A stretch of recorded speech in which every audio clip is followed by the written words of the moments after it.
Salut à tous et bienvenue dans ce nouveau numéro de Côté Sport, le 400e ce lundi. Avec nous en plateau, une habituée de l'émission, chef de file de la marche tricolore et de l'Atlévo Janton de Club, Clémence Beretta. Bonjour Clémence et bienvenue. Bonjour. Comment ça va? Très bien, merci. Le sourire malgré un week-end compliqué pour l'AVEC, on va dire ça. Oui, c'est le mot, c'est compliqué.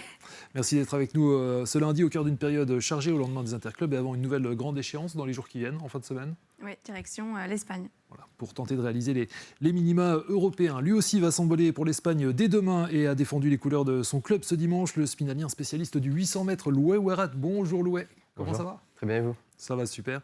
Retour express dans les Vosges, pour vous ça arrive plus si souvent hein? C'est ça, ça devient même très rare dès maintenant. Ouais. Donc la dernière apparition dans les Vosges c'était en décembre. Okay.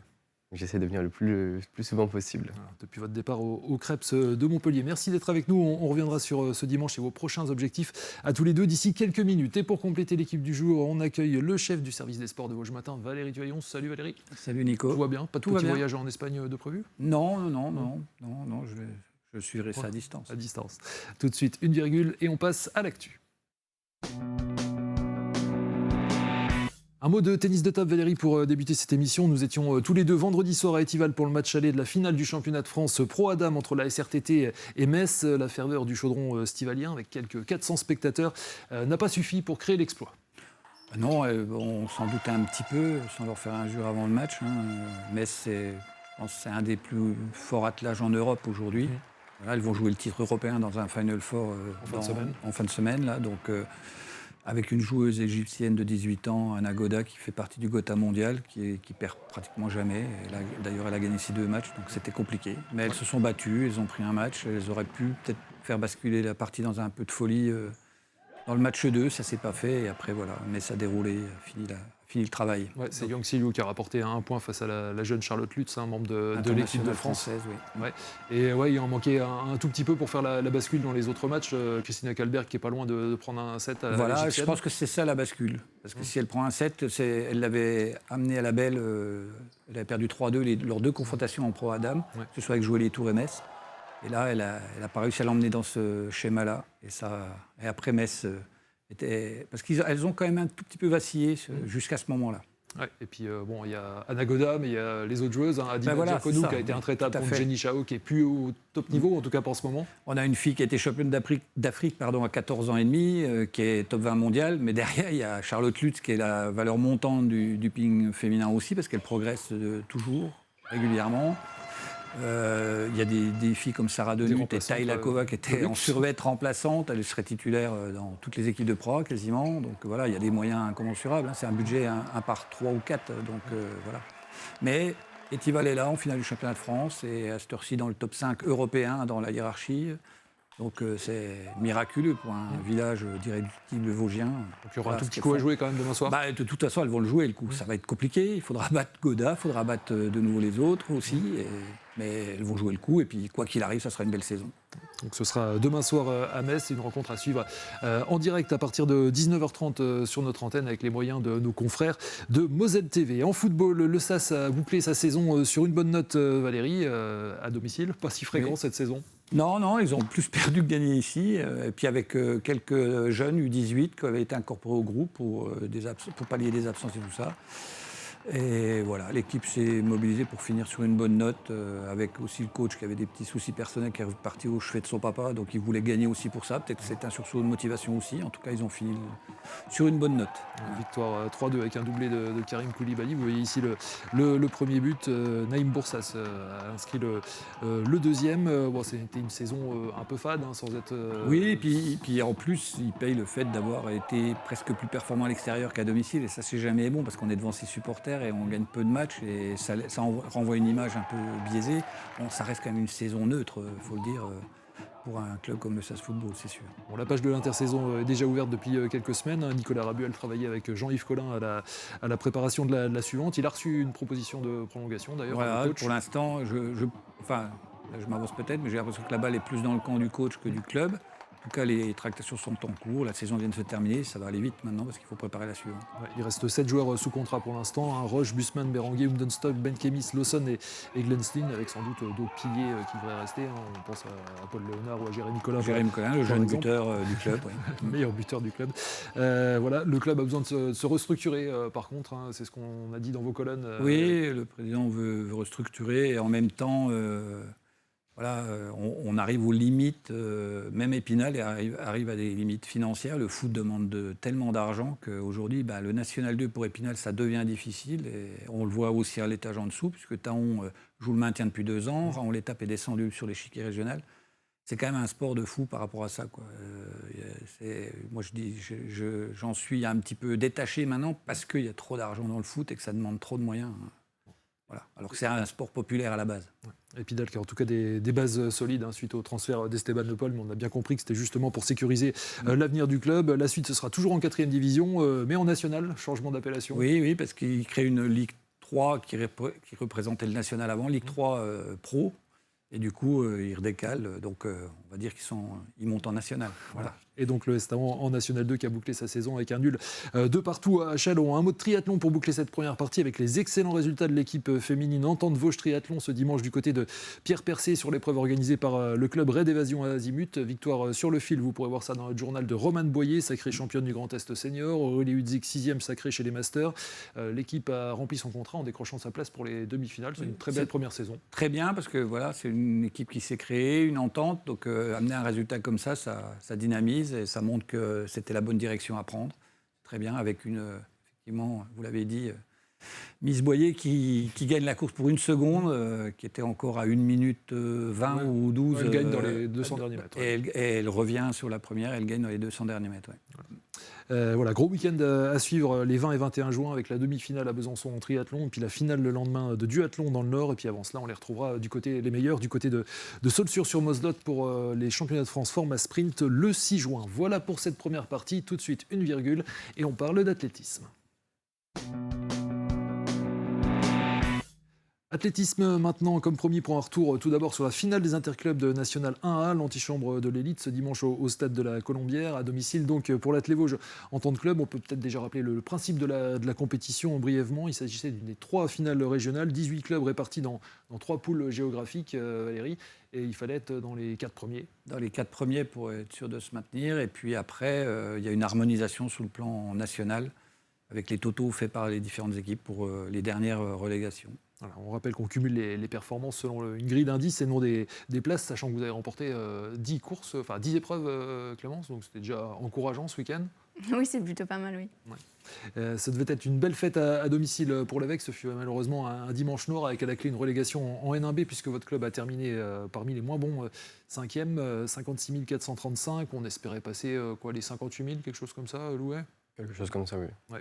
Alors, plusieurs explications à cela, Clémence. Il y avait quelques absents de renom. Beaucoup d'absents, mais aussi pas mal de blessures. Donc, cumulé, cette année, c'est un peu une année noire, une année maudite. On est vraiment loin de nos standards espérés. Je pense qu'on peut même dire qu'on pourrait atteindre les 60 000 quand vraiment l'équipe est 100% complète et en forme. Mais là, cette année, c'est vraiment un très mauvais cru. Ouais. Parmi les blessures, celle de votre copain, il me semble, Louet, Julien Potonnier, on va le voir, meilleure performance française, je pense, de l'année, 7,94 m. Vous avez suivi son premier saut, celui où il se blesse. C'est ça. Franchement, j'étais un peu concentré dans mon échauffement, dans ma préparation.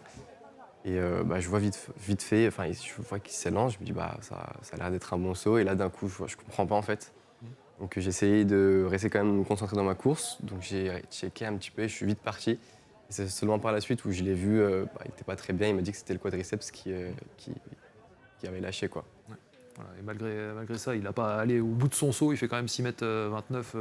Julien, il a évité la bulle. On lui souhaite bien évidemment un bon rétablissement, parce qu'au-delà de la perte pour l'Athlé Vosges ce week-end, c'est évidemment un coup d'arrêt dans sa saison. Parmi les autres absents, on va envoyer les images de la journée. Il y avait la sprinteuse Hélène Parisot, Salissard aussi pour la bonne cause, qui était absente. Oui, parce qu'en même temps le championnat d'Afrique, donc il faut être là le jour J, que toutes les planètes s'alignent, que tout le monde soit là, qu'il n'y ait pas de blessés. Et malheureusement, c'est un gros collectif, un collectif d'interclubs, et ce n'est pas toujours le cas. Et là, pour le coup, pour l'AVEC, c'était vraiment un jour noir, parce qu'il y a eu aussi des blessés dans la compète, en plus des conditions d'avant. il y avait en plus des blessés pendant la compétition. Donc, Ouais. On va en reparler dans un instant. Et puis au saut à la perche, également une bulle qui fait beaucoup de mal. Donc 2000, 3000 points qui sont partis assez vite, malheureusement. Clémence, on vous voit, vous avez ouvert le bal en début de matinée sur le 3000 mètres. Un sprint pour vous par rapport aux distances habituelles, on va dire ça. C'est vrai que mon épreuve est quand même le semi-marathon, donc 3000, j'ai plus l'habitude en plus, vu que cet hiver, j'ai pas non plus fait la salle. Donc ça réveille, mais je suis quand même contente parce que c'est mon deuxième meilleur chrono en carrière, il me semble, sur cette distance, donc c'était plutôt encourageant. Ouais, 12, 23, 84, ça, ouais. sachant que votre papa nous avait dit qu'elle vise à peu près 12, 45, mais vous avez été grisé par le. Non, la il compète. m'a dit, moi j'ai 12,45 en tête, tu veux faire quoi? Je lui ai dit, là je pense que je peux faire 12,30. Je fais 12,23, donc j'avais pas trop mal ciblé. Ouais, les sensations étaient bonnes. Ouais, les sensations étaient vraiment bonnes. J'avais peur de ne pas avoir bien récupéré, vu que j'avais quand même un semi-marathon dans les pattes il y a à peu 10 près 10 jours. Et que j'en prépare un, c'était vraiment en sandwich, là, les interclubs. Puis finalement, l'échauffement, je me suis vraiment bien sentie. Je me suis dit, bon, allez, le 12,30, je pense qu'il est atteignable aujourd'hui. Parce que dans votre préparation habituelle, c'est par rapport au semi-marathon, ou même aux 20 km avant, c'est pas du tout des distances que vous faites.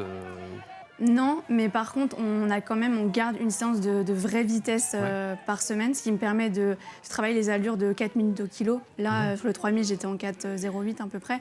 Donc, ça me permet, je pense que sans ces séances de vitesse-là, je ne serais pas capable de faire ça. Okay. Et d'avoir un bon sprint final. On va voir les images des garçons qui ont enchaîné avec l'Alsacien de l'AVEC, Florent Meyer, qui a bien tourné, qui a remporté la course, et votre compagnon, l'Australien Declan Tinga, qui est blessé pour le coup. Et voilà, encore un blessé. Voilà. On avait pareil de bons espoirs sur lui. C'était quand même une bonne recrue qui pouvait tourner autour des 19 minutes aux 5000 mètres marche, donc ça aurait vraiment fait un bon écart en termes de points. Au final, il prend le départ de la course, mais quand même avec une déchirure à l'ischio. Donc il a dû vraiment se mettre sur des allures moindres. C'est l'esprit des interclubs, quoi, participer et essayer de ramener des points coûte que coûte. Voilà, il a vraiment fait pour le beau-père. Vous, ça vous tient à cœur, Clémence? Bon, là, en plus, Forcément, c'était à domicile, mais on sait que même habituellement, vous pouvez réaliser les perfs sur d'autres compétitions qui compteront pour les interclubs, c'est ça? Oui, mais on dit tout le temps que les interclubs, c'est la fête de l'athlétisme. C'est un peu ça. Et moi, j'ai grandi avec les interclubs et c'est toujours une ambiance très particulière, donc j'ai toujours à cœur d'y aller. Loué, qu'est-ce que ça représente pour vous, les interclubs? Exactement, en fait, c'est comme ce qu'a dit Clémence, c'est la réunion de tous les athlètes, que ce soit des athlètes qui sont en élite, qui concourent dans des championnats internationaux, ou des athlètes qui concourent dans des championnats régionaux. Et pour moi, on est tous au même piédestal, en fait. On concourt tous pour le club, pour notre club. Et peu importe la place, il faut s'arracher jusqu'au bout, gratter le centième, le centimètre. Parce que c'est vrai qu'à part des athlètes comme Hélène Parisot ou Julien Petonnier dont on a parlé, que vous devez croiser, je pense, en compétition plus régulièrement que Clémence, vous voyez plus souvent les copains de l'AVEC, quoi. C'est ça, justement, on profite de ces moments-là pour profiter de tout le monde. Alors on voit Fanny Thévenon-Lacotte qui a battu qui était à 2 cm de son record perso, 14 m 16, deuxième. Elle était un peu déçue de ne pas avoir pris la première place, mais c'était quand même une belle perf. Vous avez pris la suite, Loué, vous, en milieu de matinée. Pareil, comment vous vous présentiez là sur ce 800 mètres? Dans quel état de forme, conditions? Assez fatigué d'une semaine qui était censée être de repos, mais c'était un peu dur d'assimiler les 3 semaines de stage. Ouais. Donc c'est pour ça que je voulais pas forcément me permettre entre guillemets de partir tout seul devant, étant donné qu'il y avait du vent. Je voulais pas trop m'épuiser alors que c'était pas forcément nécessaire pour le premier tour. Ouais. Donc c'est pour ça que j'ai fait une course plutôt tactique. Donc je suis resté en deuxième position sur 500 mètres, puis j'ai amorcé mon accélération sur les 300 derniers mètres. Donc je fais 1,49,32. Donc ça permet d'avoir un peu plus de 1000 points. Donc c'est ce qu'on avait calculé avec le président du club. Sachant que vous aviez connu une blessure cet hiver qui avait un peu ralenti votre prépa. C'est ça. Ouais, donc cette blessure, elle était présente dès l'été dernier, pardon. Elle était un peu survenue cet hiver. Donc je voulais être vraiment intelligent dans ma préparation et pas faire le foufou sur des petites compètes à droite à gauche. Donc c'est pour ça que j'ai été un peu plus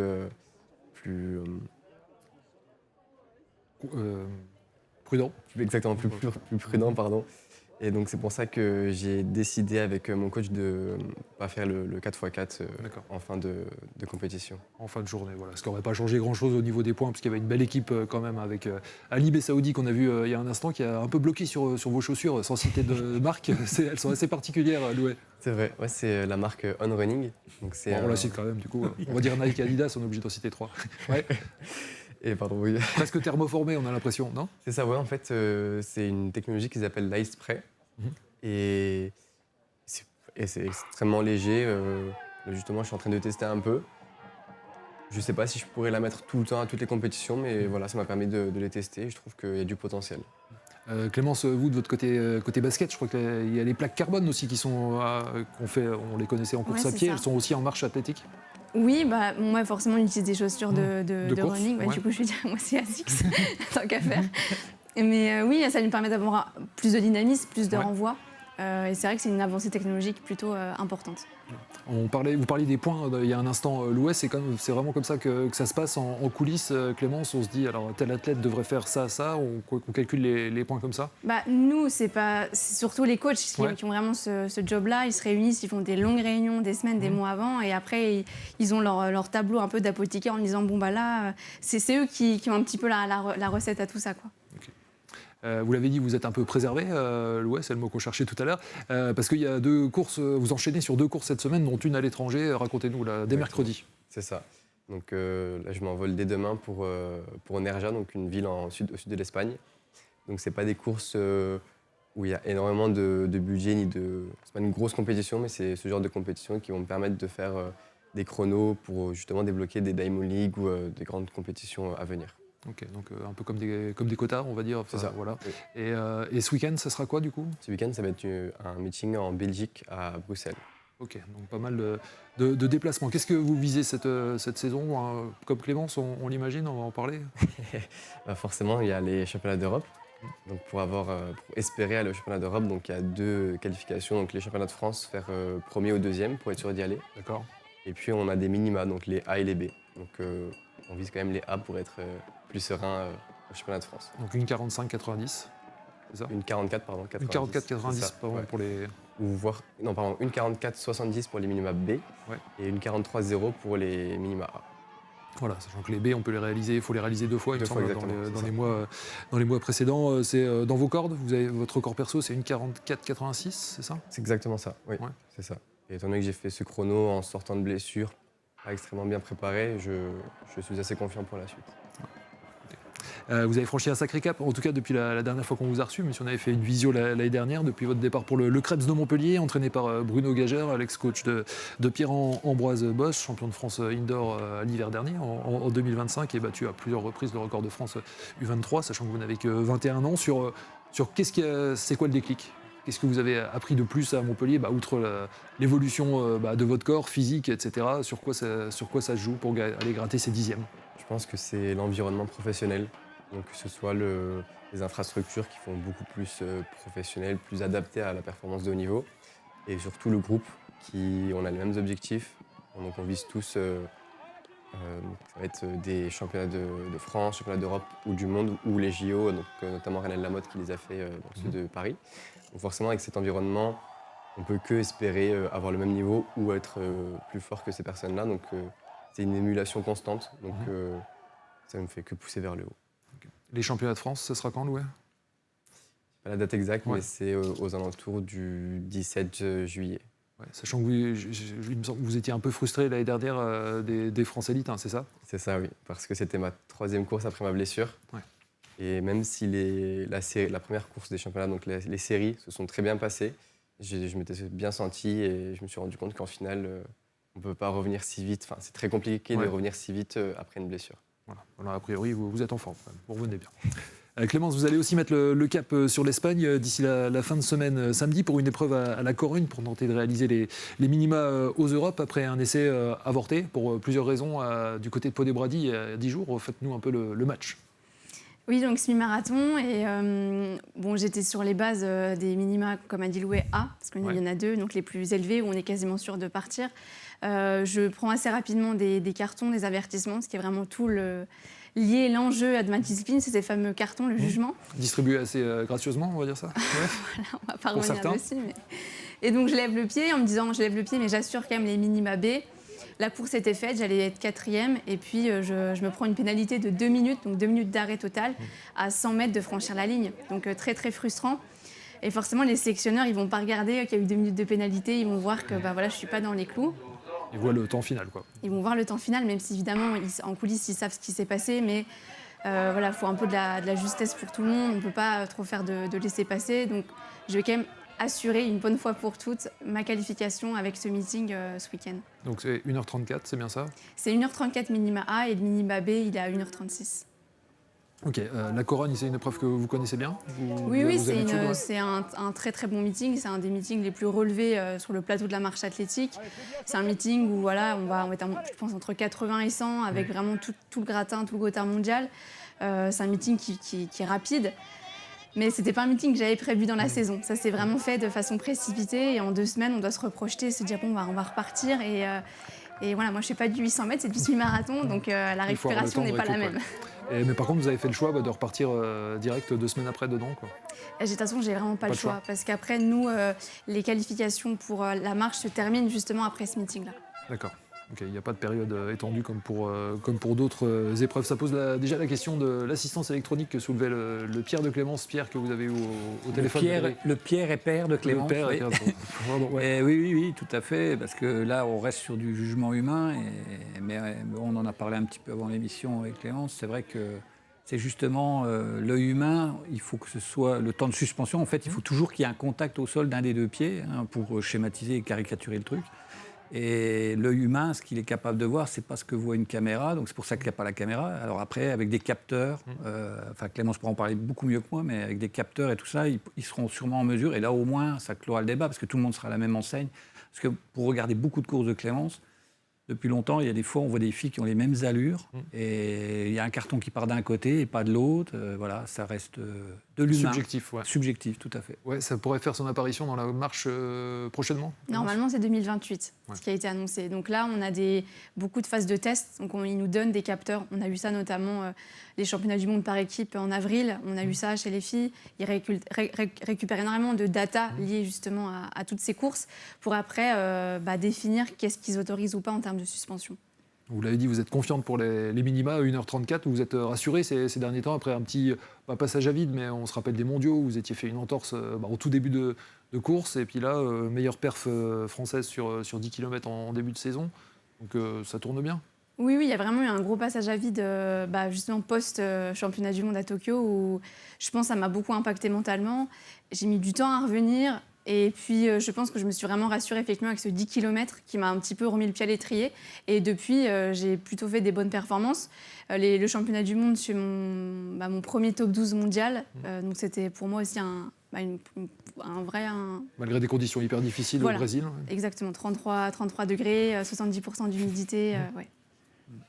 Qu'est-ce que je veux dire? Oui, pardon, l'évolution de la discipline. Est-ce que ça a changé fondamentalement quelque chose pour vous, donc avec le passage du 20 km au semi-marathon ces derniers mois?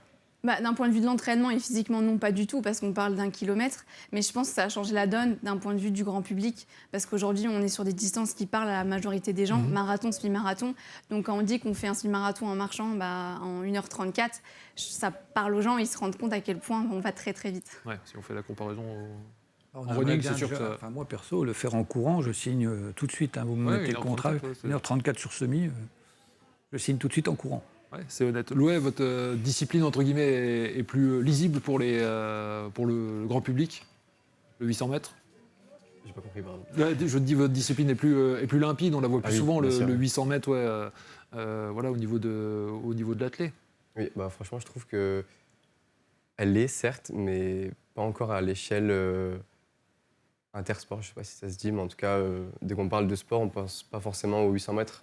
Athlétisme, c'est 100 mètres, c'est... C'est le running maintenant, ouais, c'est les courses sur route. C'est vraiment ça. Maintenant, l'athlète, ça devient presque niche de faire de la piste. Le grand public est sur le semi-marathon, marathon, 10 km. C'est vrai. Même j'ai entendu dire que ça posait même souci au niveau des licences. Ouais. Parce que tout le monde dit que maintenant, l'athlétisme, les clubs doivent faire une grosse entrée d'argent due aux 10 km où il y a énormément de monde. Ouais. Mais en fait, c'est deux licences différentes entre la piste et le running outdoor, ils appellent ça. Donc ça, c'est un petit problème. Ça cache un peu les disciplines phares de l'athlétisme, je trouve. Et au sein de l'athlète, c'est vrai que le 100 mètres, on le voit au jeu, c'est là où il y a la plus forte audience, c'est sur le 100 mètres. Hein. Ça a toujours été ça.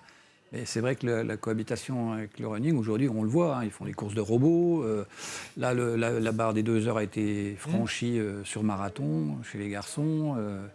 Et ça met un petit peu. Alors que l'essence même de ce sport et la base, le socle, c'est l'athlète. Hein. Ouais. Et de pratiquer un peu toutes les disciplines quand on est jeune, Clémence. Oui, Enfin, je très pense jeune, que je veux Loué, dire. c'est pareil. On a commencé en école d'athlète, c'est multidiscipline. Et même si on n'a pas un gabarit de lanceur, on va faire du lancer. Et moi, j'ai quasiment fait toutes les disciplines de l'athlétisme en compétition ou à l'entraînement. Et aujourd'hui, la difficulté qu'on a dans l'athlétisme, c'est de motiver des gens à faire des épreuves dites des épreuves techniques, c'est-à-dire des haies, du steeple, faire de la hauteur, de la marche. Ça demande de la technique. Et on a beaucoup moins de formateurs, beaucoup moins de coachs qualifiés pour ça. Et même, on voit bien chez les gens, c'est soit du sprint, soit ça va être courir sur route, faire du trail. Et je vois que c'est triste parce que l'essence, effectivement, de l'athlète, qui était vraiment toutes ces disciplines-là, c'est un petit peu en train de se perdre. On perd la diversité, fait, Loué, de la discipline à la base. Ce sera ma dernière question. Comment vous vous êtes, rappelez-nous, comment vous vous êtes spécialisé, enfin l'athlète? Alors moi, j'étais dans tous les sports depuis très jeune. Et à l'entrée du collège, j'avais fait 2 ans de triathlon. Et je sentais que la course à pied, ça me plaisait. Je pensais qu'il y avait quelque chose à faire. Et c'est un ami à moi qui était éducateur sportif au collège qui m'a dit essaie de venir une fois au stade pour voir comment ça se passe. Et je me souviens que mes premiers entraînements étaient très très durs. Et justement, c'est pour ça que je me suis dit qu'on va essayer de faire quelque chose. Et au fur et à mesure... Ça a plutôt bien matché. Exactement. En tout cas, merci. Vous êtes 2 beaux athlètes et 2 beaux représentants de l'Athlé Vosges. On espère qu'on vous enverra quelques recrues pour l'école d'athlé. Merci beaucoup, Clémence et Loué. Bon voyage en Espagne. On croise les doigts. Merci Valérie. À très bientôt sur ce plateau. Merci à Jérémy Combe et toute son équipe pour la réalisation de cette émission. Il n'y en aura pas lundi prochain en raison de la Pentecôte. Très bonne semaine sur Vosges TV et à bientôt.